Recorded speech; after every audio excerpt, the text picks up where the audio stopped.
नमस्कार। सत्य के सामना से मैं जितेंद्र कुमार यह सच्चाई दिखाने के लिए मौजूद हूँ। मैं आज सासाराम कलेक्टेरिएट के पास का प्रयास करेंगे। पहले थोड़ा सा आप विस्तृत बताएं। एक्चुअली मैं उस दिन पटना था। 21 तारीख की घटना है। हमारे पिताजी के विरुद्ध नगर आयुक्त के द्वारा एक अतिक्रमण बात। क्या नाम है पिताजी का? सरदार महेंद्र सिंह नाम है और बड़े पिताजी का सरदार बीटी सिंह नाम है। कहाँ जॉब करते हैं? वहीं ये धानगोला में कपड़े का दुकान है के साधारण से व्यवसायिक हैं हमारे पिताजी और साधारण व्यक्ति हैं। कोई ऐसे व्यक्ति नहीं है जिससे तो किसी को प्रताड़ित करते हैं, किसी असामाजिक कार्य करते हैं। लेकिन इस समय हमारी राजनीतिक, हमारी सामाजिक और हमारे परिवार के प्रति भेदभाव की भावना से उनको बदनाम किया जा रहा है, उनकी छवि को धूमिल की जा रही है। उस दिन की मैं घटना आपको बताना चाहूँगा। मैं पिताजी का लगभग 12 या 12:30 बजे के लगभग में कॉल आया कि हमें नगर परिषद में मारा गया, ठीक है, पीटा गया, CCTV कैमरा में कैद है। तो मैंने नगर आयुक्त जी को कॉल भी किया कि सर ऐसे अभी घटना आपके कार्यालय में हुई है। तो उन्होंने कहा कि मैं कार्यालय में नहीं हूँ, मैं जाकर देखा। फिर मैंने रात को पिताजी से पूरे स्पष्ट रूप से बात किया क्या हुआ था मैं। तो उन्होंने बताया कि एक वाद का तारीख था, उस वाद के तारीख में वो मौजूद थे। उन्होंने कहा कि नगर आयुक्त नहीं है जो इसके डील करती है, जो एक लिपिक हैं संगीता कुमारी, वो बहुत मतलब कहते हैं कि दबंग लिपिक हैं और कार्यालय में डंडा रखती हैं, हथियार रखती हैं, दूसरे को परेशान करते हैं। आम जनता भी पूरे परेशान है। आप इसके हथियार कहाँ से आ जाएगा? हथियार तो उनके पास वो हथियार बोलते हैं लोहा का रॉड, लोहा का वो सारा CCTV कैमरा में कैद है, ठीक है।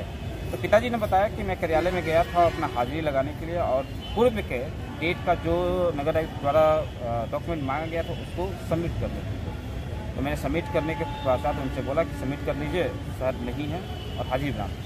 तो उन्होंने कहा कि मैं आपका नहीं करूँगा। तो पिताजी ने पूछा क्यों, आखिर क्या वजह है? तो उन्होंने कहा कि आप मेरे खिलाफ लिखते हैं, ठीक है।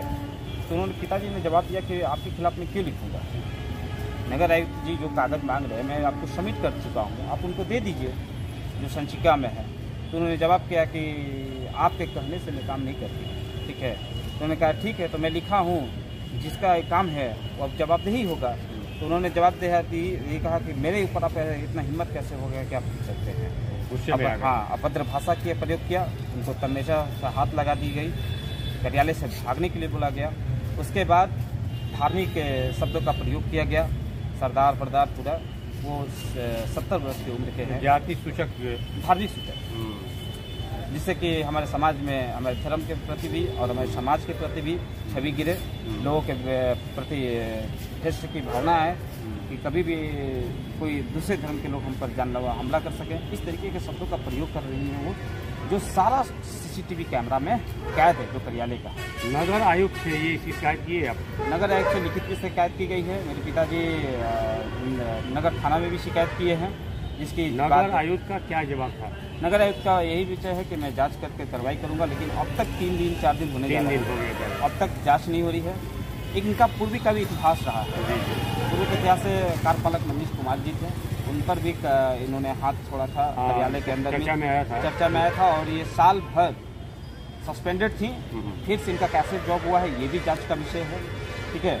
और शहर के जितनी भी सरकारी दुकानें हैं आप देख लीजिए, सभी व्यवसायिक से इनका मंथली मामला हुआ है, ठीक है।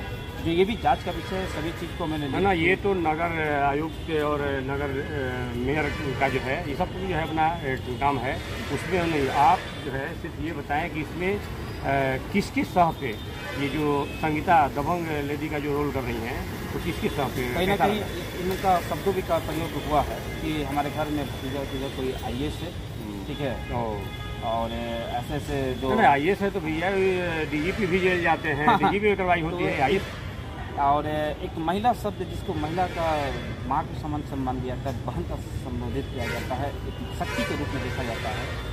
उन्होंने महिला शब्द का कहते हैं ना व्यवहारिकता में धूमिल किया है, जो समाज में महिलाओं के प्रति मेरे परिवार पर देश की भावना हो रही है। ना आखिर प्रश्न आता है कि आखिर क्यों? पहले से कोई दुश्मनी, कोई दिक्कत है या कुछ? नहीं, सिर्फ यही दुश्मनी ले लीजिए, चाहे कुछ कह लीजिए कि मेरे पिताजी इनके खिलाफ में लिखित आवेदन दे दिए। जाहिर सी बात है कि जो गलत करेगा तो आवेदन देगा।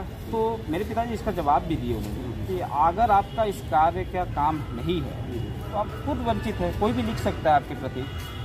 नगर आयुक्त तो ही तो मैंने लिखा है कि आपको ज़्यादा चोट लगा है, ज़्यादा चोट लगी हुई थी, 3 दिन हो गया ना, प्रशासन के द्वारा अब तक कोई कटा फटा कोई तरह का नहीं है। नहीं, पगड़ी था, पगड़ी हिल चुका था, पगड़ी उन्होंने संभाला है, तरफ से संभाला है। वो अंदर से थोड़े दुखी हैं, चिंतित हैं, हताश निराश हैं कि समाज में पूरे तरीके से बदलाव किया जा रहा है। बीपी उनकी बढ़ चुकी है।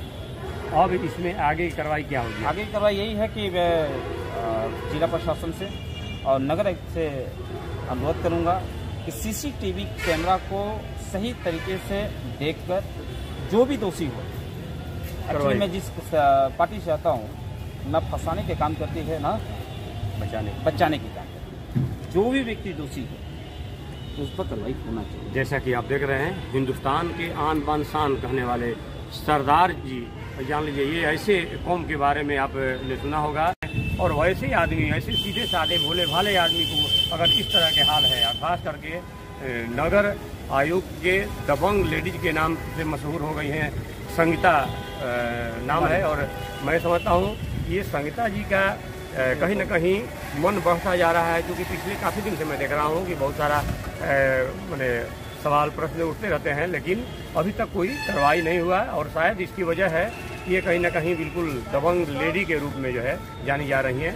नगर आयुक्त के चेंबर के सामने ये बैठती हैं, लेकिन अपने आप को नगर आयुक्त और मेयर से भी बहुत काफ़ी ऊंचा समझती हैं।